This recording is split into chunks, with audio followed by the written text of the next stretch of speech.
Hey guys, how are you? This is Ehsaei Breslower, your host of the CRE SharkEye Show. Hope you guys are doing fantastic today. We have with us today Pattie Ehsaei from Los Angeles, straight from LA, in a better weather for everybody. So how do you say, eat your heart out. And we're going to talk about lending and debt in some detail that you guys probably haven't heard before, or maybe you did, but I would say you have a lot to learn. We have a lot to learn, and we want to hear her. Pattie, thank you so much for being with us. Thank you for having me. Pleasure. You know what? Before we start digging into how you got into this whole thing, if you could give us like a 2-minute elevator pitch of what your business, meaning what the bank is about, what your position is about, where do you work, meaning, okay, we would like to hear everything. Go ahead. Sure. Yes, I currently work for First Bank SBA, and we are strictly SBA lenders, and we only do 7A financing. Now, we've started to do some more 504 financing for commercial real estate, so we're starting to do that. But generally, we're 7A lenders, and we provide financing for business acquisitions, partner buyouts, expansions, management buyouts, long-term working capital. We also provide financing for debt consolidation and specialty use real estate. So any real estate that is like restaurants, car washes, gas stations, assisted living. We also will provide financing for just general use properties. And the best way that we do that is by providing 100% financing on those types of properties. So that's really the gist of what I do. Sounds beautiful. I already have like 1,000 questions, so great. It's going to be fun. But you know what? Before we dig into all that, how'd you get into this whole thing? Yes, it's interesting. I actually started out as a lawyer. I was a lawyer for about 5 years. I was a criminal prosecutor, and I moved to Los Angeles. And how was that? I'm sorry. How was that? It was great. I mean, it was, it's a really great job, because what you're doing is that you're really helping people, and you're putting away bad guys. And I really enjoyed doing that. It was very fulfilling. And when I came to Los Angeles, I decided, you know what, let me just do another type of law. So I had to take the bar again. I passed, and I was going to go work for a bankruptcy firm. And I went to a job fair with one of my friends, just for him, not even for me. And Wells Fargo was there. I started speaking to the guy at Wells, and he really liked me. And we decided that it would be great for us to work together, but he wouldn't give me a management job right off the bat. He said that I had to start selling. So he was in their merchant services group. So I sold merchant services door to door, kid you not, for 6 months. After 4 months, I was the #1 producer, and then they gave me a management job. And then I just kind of moved on up. I moved to the business banking division, and then I was at Wells Fargo in their business banking division. And then I left. I raised money for private equity funds for a few years until the market crashed. Then I went back to banking. I was the regional manager at a few banks. And then I really fell into this type of specialized financing due to my background in investment banking and knowing deal structures. You know what? So there's something that I need to ask you, because having this career path, and you're starting as a lawyer in the criminal system, right? Yes. In the judicial system, dealing with, as you said, putting away bad guys, which made you feel nice. But the learning, I would say the knowledge base for finance is definitely not there. There's no knowledge base for finance in that field. And you got into it. And my question to you is, what did you have to teach yourself, and how did you do that in order to become what you are today? Obviously, there are many years and many things that happen. I'm not saying how old you are, I don't know, but I'm saying you have to have a certain career path in order to have this knowledge base, to know all these things. What did you go through in terms of teaching yourself everything? Because you're a self-taught type of person, it sounds like that. Yes. Takes one to know one, by the way.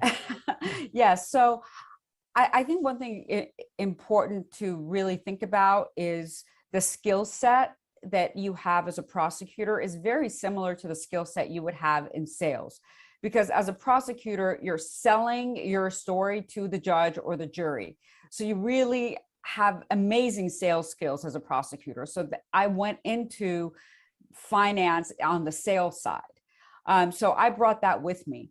But what I really did is I spoke with the top producers. What are you guys doing? How are you doing it? And I just really, really took time to learn the business because, you know, the sales skills I already had. And I read all the books that were available to me. I read all the magazines, all the publications, anything and everything that had to do around finance, just so I could educate myself to be able to play in this field. And, you know, it wasn't easy, right? There were a lot of failures along the way. There were a lot of mistakes along the way. But the most important thing is that you learn from your failures and you learn from your mistakes. And that's what I did. I love it. And it's definitely, like you said, it's not easy, but you have to love finance, or you have to really get attached to this world. What Yes. was exciting to you in it? The most exciting part about doing what I do is that I actually get to help people. That's the part that really empowers me to keep going and motivates me to keep going. Because, you know, when I provide a loan for someone, I am providing them an opportunity to reach their dreams. So I can't tell you how many times people, you know, after the deal is closed and they've bought the business that they've dreamed up their entire life, they come back to me and they're like, thank you so much. This has been my lifelong dream, and you have helped me achieve it for me and my family. So that is what really motivates me to be in this field, because it's not just about, it's really never been about me making the money. It's always been about helping others, you know, reach their dreams and their financial goals. You know what? It's incredible. And it sounds like you're dealing both on the business side of things and meeting people Yes. and helping them. And I'm sure that you get in, meaning from your description that you gave in the very beginning, I'm sure that there are interactions with the large businesses, you know, big business, and Yes. also the small businesses. And I'm sure that those experiences have very different type of feelings that you come out with. Tell us a Yes. little bit about that. Yeah. So, you know, it seems like it's that very different, but at the end of the day, everyone wants to succeed in their business. So the really big business people, they have the same desires as the small business people, right? Because they're in a different league, but they still have the same desires. So I really do enjoy, though, being with the small business people the most. And here's why: because that's where you get the most bang for your buck. That's where you get the most, oh my gosh, I'm so excited. This is my first business and I've never done this before. And thank you for helping me do this. They're the ones that you really are, they're getting their foot in the door and you're helping them do that. Now, the larger businesses, when I speak with them, they're also very excited because they have another level that they want to reach. So they've reached level X and they want to go to level Y. So that is definitely a more sophisticated conversation that you have. But it's not any less meaningful, because I think that they also have goals, and you helping them achieve their goals is what really gets me going. So I get to do that as well with the larger businesses.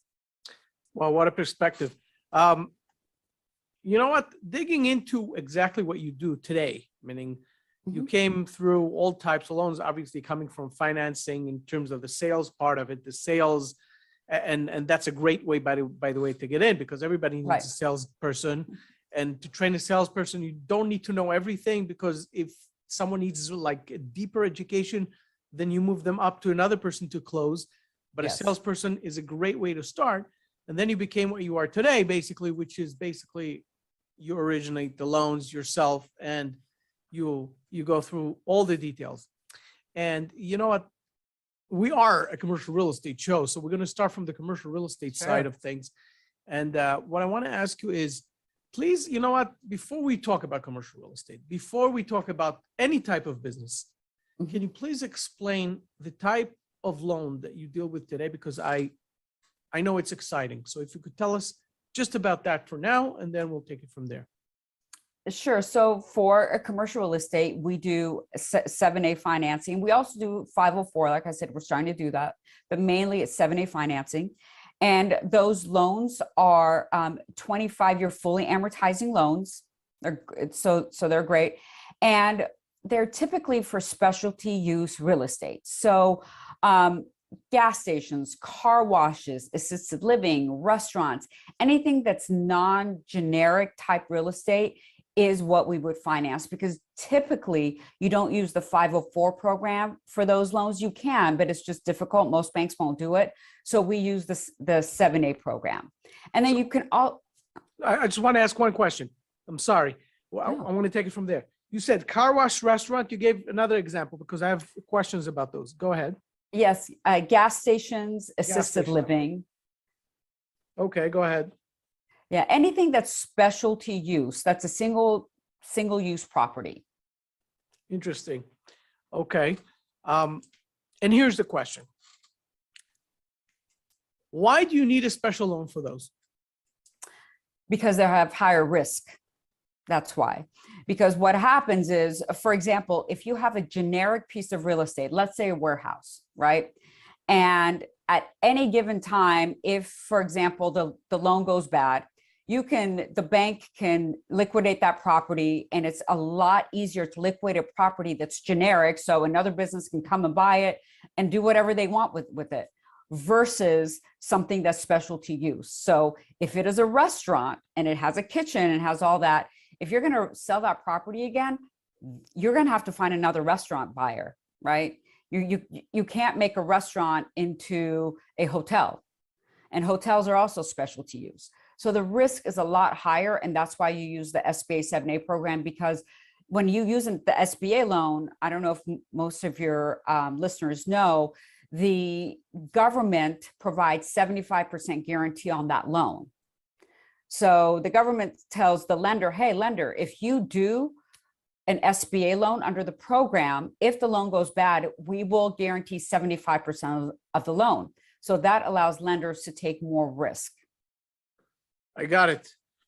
Are those single tenant mostly? Mostly, yes. Yes, because and that's what makes them risk, obviously, the risky part of it. So absolutely. Tell me something. What is the incentive? Why would the lender make a loan that sounds so beautiful, like 25 years amortized, a beautiful, it sounds like heaven type of loan. Yes. What is the loan to cost or loan to value for those type of deals? And why would the lender take the beating? Meaning if sure. it happens. Sure. As I indicated, their exposure is only 25% loan to value, because if the loan does go bad, the government guarantees 75% of it. So their exposure is a lot lower. And also for 7A loans, the lenders typically sell them in the secondary market, and there's a big market for that. So once the loan is closed, then the lender can sell the 7A product in the secondary market and make a lot of money off of it. And it's a very profitable business.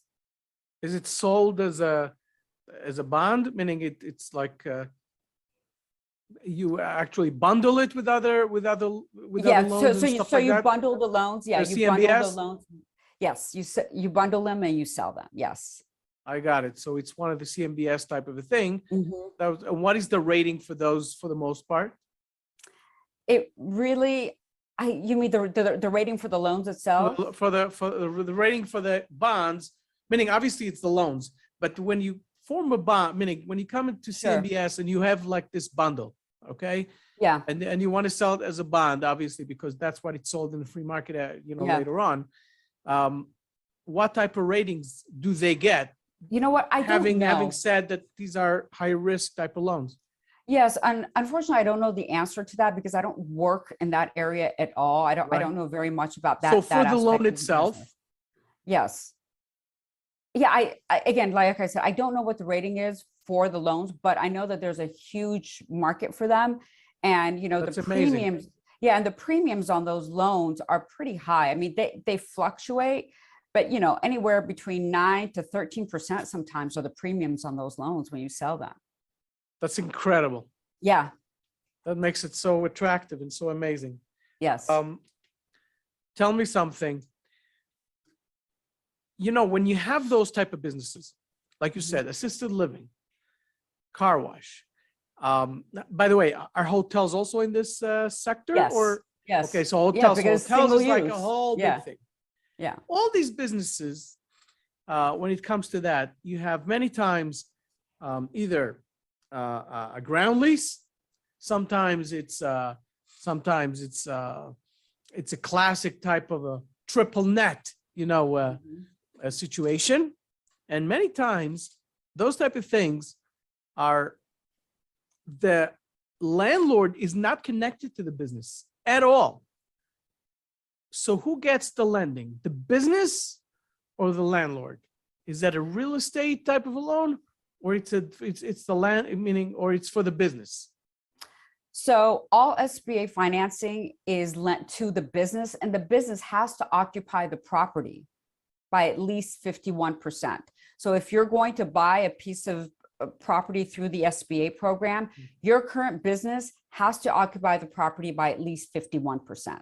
Okay, so it's not a landlord-tenant situation. I got it. So let me understand it better. Sure. Let me better understand it. I have a property. I want to buy it. I don't want to make it. It's going to be a gas station, like a gas station, whatever it is. I don't know what it is, a Wawa or something else, whatever it is, convenience store, beautiful, a whole thing, money maker, beautiful deal. And I want to buy it, and I want to get the right tenant in. Who is coming to get the loan? You said the business, but I need also a loan because I want to purchase the property, meaning obviously it's all, meaning whether it's leased or not leased, maybe it is, I have a long-term lease there. I don't know what I have there, but who's going to get the loan? I'm the landlord. I want to get something for it. It's going to cost me, let's say $3 million. I have $700,000 and I want to get a loan.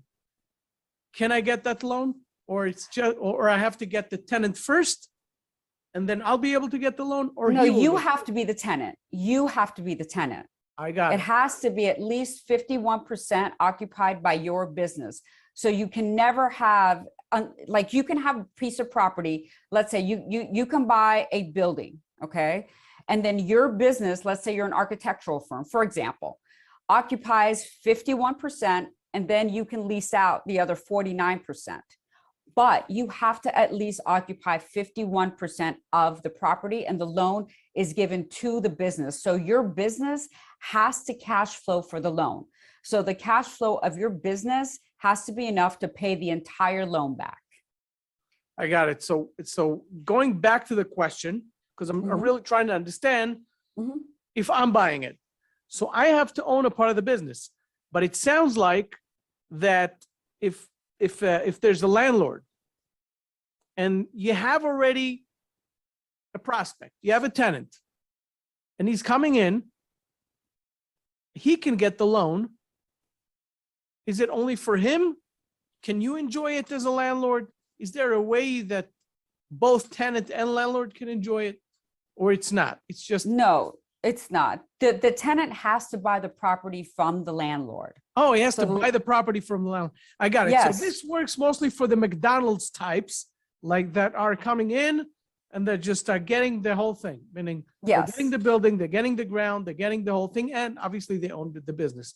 So this is really for the combination of businesses who own the land, hotels who are going to own the property. Yes. Exactly. Yes. The business has to own the property. Yes. I got it. Okay. So now, guys, we understand. It's for businesses who actually own properties. It's not for a landlord who's going to lease it out. No, it's not for them. It's not for a tenant alone who's just going to be there and pay the rent, as we call it, pay the lease, pay whatever it is. It's for the tenant. It's for the business who actually owns the property. That's who this is for. I got it. This is beautiful. Absolutely. Okay. Yes. So this is a beautiful loan, by the way. This is an excellent type of a setup, meaning for everyone who wants to get into it. I think this is very exciting. I think this is great. Tell us, a little bit more about the M&A situation of that.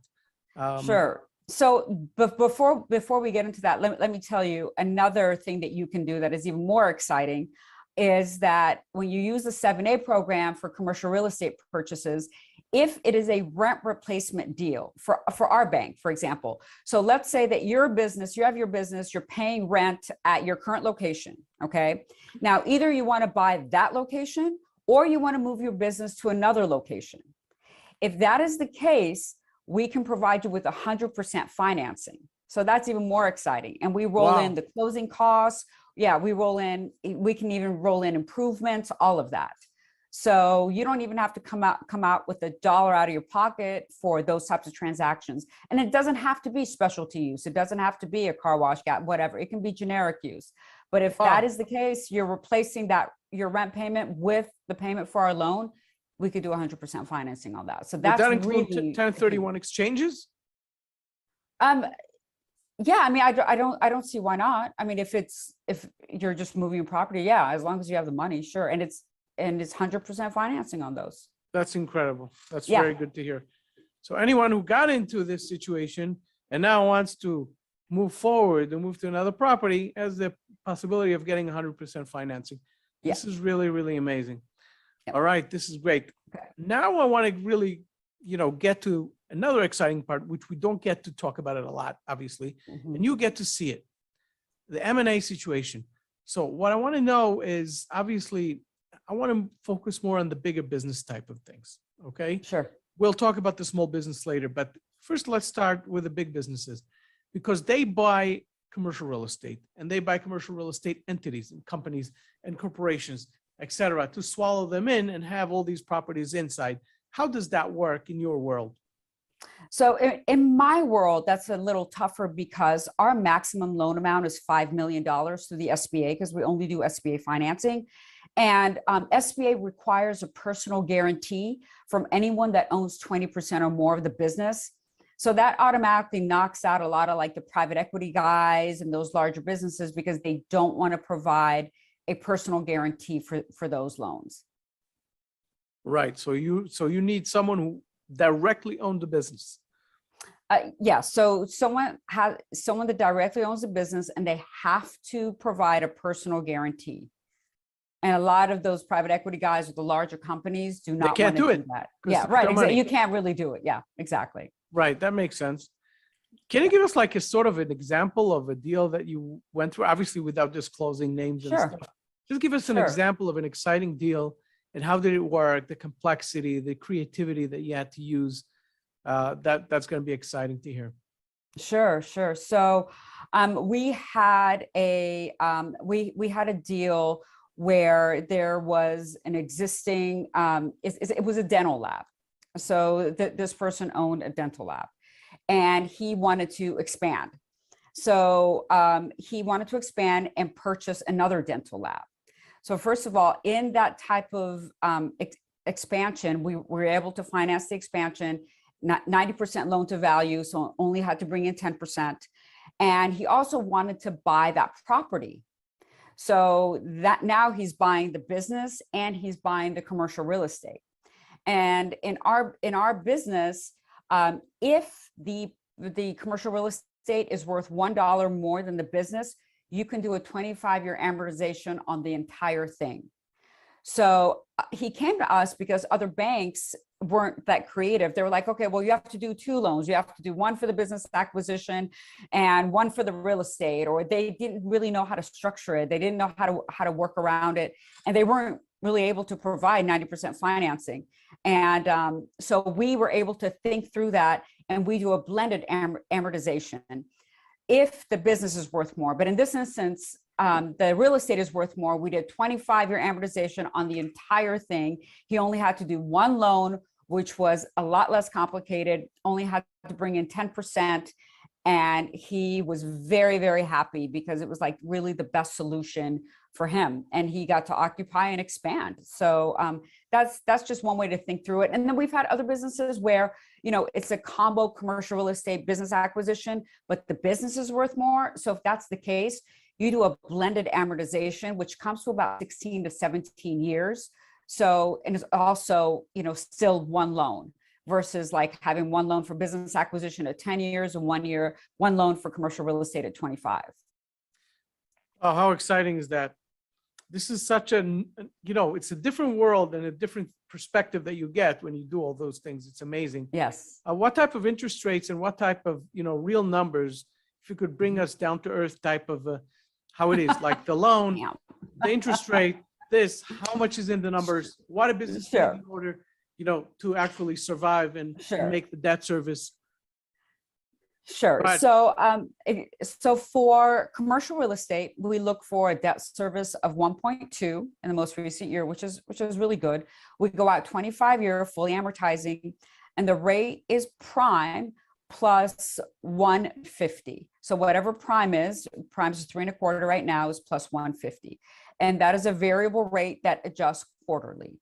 Now, we do offer fixed rate options. They're on the higher end, but right now, the best thing to do is do the variable rate, because even if the rates go up, they're not going to go up that high.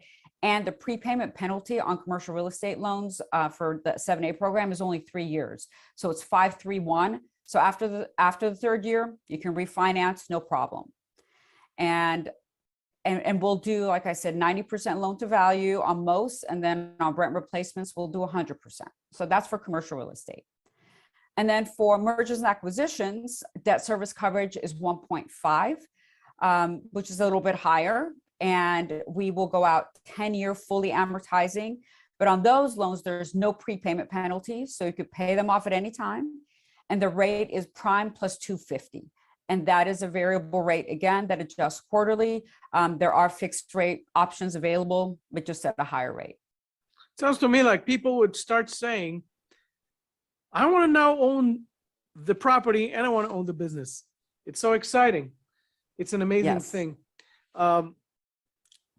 Tell me something.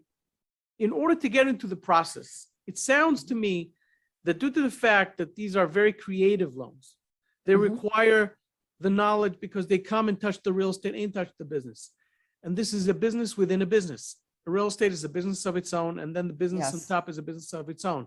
You're talking about two types of valuations, two types of appraisals, different types of professionals who come into the picture and do those things, and several types of legals. So I would say the origination sounds quite complex, even though it's very attractive. Can you shed some light on that? It sounds complex, but since this is all we do, we make it very, very streamlined. I mean, the borrowers really don't feel a lot of the pain or a lot of what's going on in the background, just because we've automated and we've gotten to a point where it's so smooth. So really, the process this is the way the process works. We send you out a needs list of the items that we need to get a pre-approval for the loan. And after we get that information, between 3 to 5 business days, we can issue you an LOI, which is a yes or no. And that LOI has already been vetted with our credit administrator. So there's not going to be any surprises. So once you sign off on the LOI, you send that back to us. We go into full underwriting. That takes about 2 weeks. And then if there isn't anything different that we've learned, anything new, right, that we've learned in underwriting that we didn't know before, we issue you a commitment letter. You sign the commitment letter, you send that back to us. We order the appraisals, we order all the stuff in the back.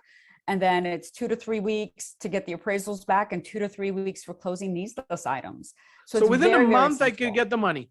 It sounds like no, not a month. It's about 45 to 60 days. 45 okay. Yeah. That's all. Okay, yeah. It makes sense. But it's I think it sounds very worthwhile. Meaning when you have that type of a business to go through this whole thing instead of going and thinking about an acquisition loan, meaning to get into a permanent loan, or and then on top of it to get a business loan. It sounds like a solution. How long does this 7A loan exist? Because I heard at the same time, and meaning I know about stuff going on, but this thing is like, it's a new thing to me. How long does it exist, and the educational curve of people to come and get to know it? Tell us a little bit about that. The 7A program has been around for a very long time. And most people don't know about it. That's why they think it's a new program, and it's not. It's been here and it's not really going anywhere. Incredible. And again, the SBA doesn't fund the 7A. Everyone thinks the SBA funds 7A programs, and we don't. The bank itself funds the program. The SBA just says, Guarantees. if the loan goes bad, yeah, it guarantees it, right? So it's the bank's money that we're lending out. And, we don't really see it going anywhere. It's a very, very active program, and it's very necessary because it really fuels the economy, because it allows lenders to finance loans that we normally would not finance. So most lenders will not give you $1 unless you have $1 in assets. Okay, that's usually the way it works. In, for example, a business acquisition, if you're acquiring a software company, there's no assets in a software company, right? So because of that, you're not going to get financing. The only way you're going to do it is through the SBA 7A program and a lender like us who will finance those collateral shortfalls. How many times a day do you get people to come to you and say, oh my God, I never heard about it? A lot. Many, many times. Yes, many times. Especially now that why isn't it out there? Why is it? And I heard, by the way, and the way I got to invite you to this podcast is I was impressed by by one of your posts. Meaning, I think I saw you invited to speak somewhere. I can't remember, but I followed one of your posts to see what you actually have, in your shop. Yes. In the bank. And I said, oh my gosh, this is a new thing. This could be really exciting. Yeah. And it's not new, but it's still exciting. And that's why I asked that question. And why is it not known for years and years? Because not a lot of banks do this type of financing. Okay. So no major bank does this type of financing. So most people, if you want a loan, right, you're going to go to Wells Fargo, or you're going to go to, whatever bank that you're currently with. And you don't just do a lot of research to figure out, okay, who would do this type of financing? So most banks don't do it. We're one of the few banks in the country that do non-collateralized lending, where we actually finance those collateral shortfalls. I can think of a handful of banks in the country that do it. So that's why most people don't know about it. And what is collateralized? That means for every dollar that they... I know. I'm asking, what is actually collateral? What is the collateral here? The real estate and the business, or just one of them? Well, typically they would want the assets in the business and the real estate. So if the business, for example, doesn't have enough assets to cover the loan, right? To cover the loan amount, there's a collateral shortfall. And even if there is, even if there is real estate, for example, they're not going to give you 100% loan to value on your real estate, or 100% credit on your real estate. They will give you 85%. So there's always some sort of collateral shortfall on the loans. And banks usually, like I said, will not finance large collateral shortfalls. They may do a 10% shortfall, something like that. But we will, even if there's no collateral in the deal, we will finance the deal based on cash flow. So we look to historical performance of the business to pay back our debt. I'm sorry? How far back? 3 years. 3 years. Yeah. I got it. That's very, very interesting. So it means that you have everything is creative, basically, from the origination to actually checking the risk factor, the risk assessment. Everything here is on a creative base. And it's so amazing that people just don't know about this type of a thing. And this is mind-boggling to me. So first of all, this is exciting, and I'm happy to have it here and to tell people, if you own real estate and you own businesses in the real estate, and especially if you're hotel people, hospitality people, assisted living, nursing homes, whatever you guys do, and you have specialty type of a business that owns the property, you have to get in touch with Pattie, because she has the solution for you guys. Tell me something, Pattie, in terms of the location. Are you focused only on the West Coast, or also on No, I lend nationwide. Nationwide? Yes. And if you could give us a little bit of a layout where most of your clients come to you from in the country. Yeah, so most of our clients, so we do obviously a lot of business in California, we do a lot of business in Texas, Florida, New York, New Jersey, and in like the Chicago area. Those are really the main hubs where we do business, but there has not been a state where I haven't done business in. I've done business in, you know, all 50 states. So how do you get to people? People get to you? You have branches over there that take care of that, or they just get to you? No. What I do is, as you found me, I build all my business up on LinkedIn. So I just reach out. Yeah. So I reach out to business brokers and commercial real estate brokers.